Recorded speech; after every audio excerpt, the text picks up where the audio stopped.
ایک بیٹی ماں کو کہہ رہی تھی بھوک نہیں، اور ماں کے آنسو ایسے گر رہے تھے۔ بیٹی ماں سے کہہ رہی تھی بھوک نہیں، اور ایسے اس کے آنسو گر رہے تھے۔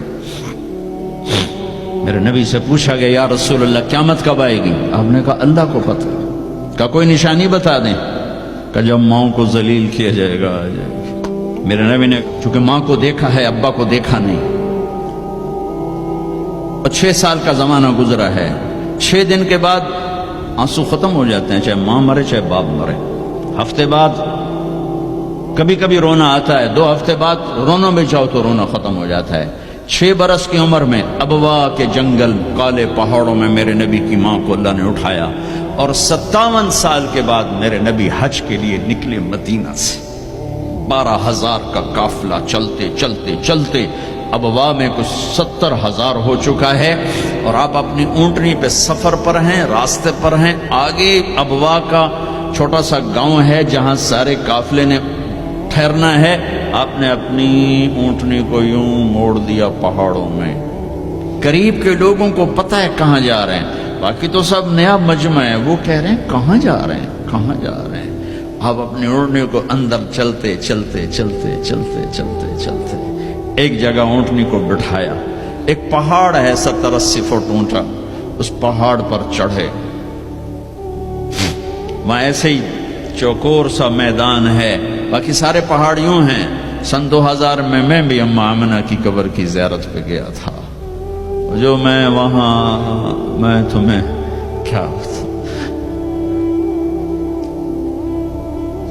میں یہ واقعہ ہزاروں دفعہ سنا چکا ہوں، ہر دفعہ ہی ایسے رونے بیٹھ جاتا ہوں کہ پھر میں وہاں نہیں کھڑا ہوتا، پھر میں وہاں ابوا پہنچ جاتا ہوں۔ میں دیکھتا ہوں 6 سال کی عمر میں میرے نبی کو اللہ نے یہاں اتنا بڑا امتحان دیا کہ جنگل میں ماں کو موت دے دی۔ 25 سال کی عمر میں ماں مر گئی، اچانک مر گئی، کوئی بیماری نہیں، کچھ نہیں، جس کو آج ہم ہارٹ اٹیک کہتے ہیں، ہارٹ فیلئر کہتے ہیں۔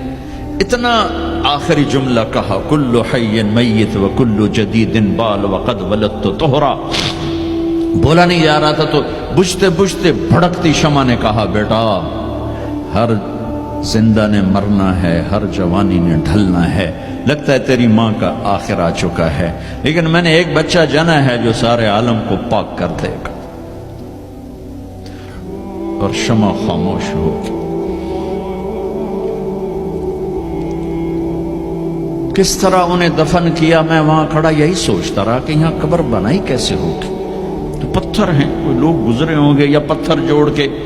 جب ایمن نوکرانی ساتھ ہیں، وہ ان کو لے کر نیچے اتری، اونٹنی کے قریب پہنچی تو آپ نے ہاتھ چھڑایا اور پھر بھاگے، پہاڑی پہ چڑھ گئے۔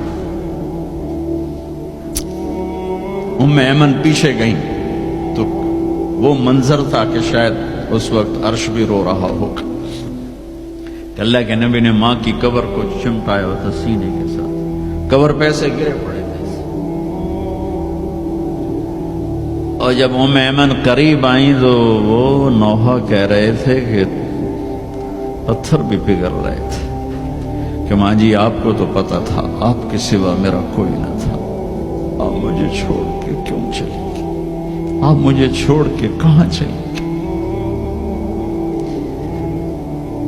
ایمن نے اٹھانا چاہا، انکار کر دے گا، میں نہیں جاتا، میں نہیں ماں کو چھوڑ کے جاتا۔ کھینچ کے لے گئی، گھسٹتا ہوا بچہ پہاڑ سے اتارا۔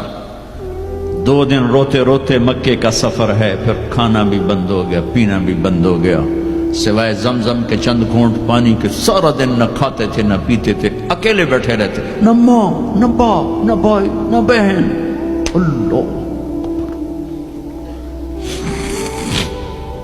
57 سال کے بعد ماں کی قبر پر پہنچے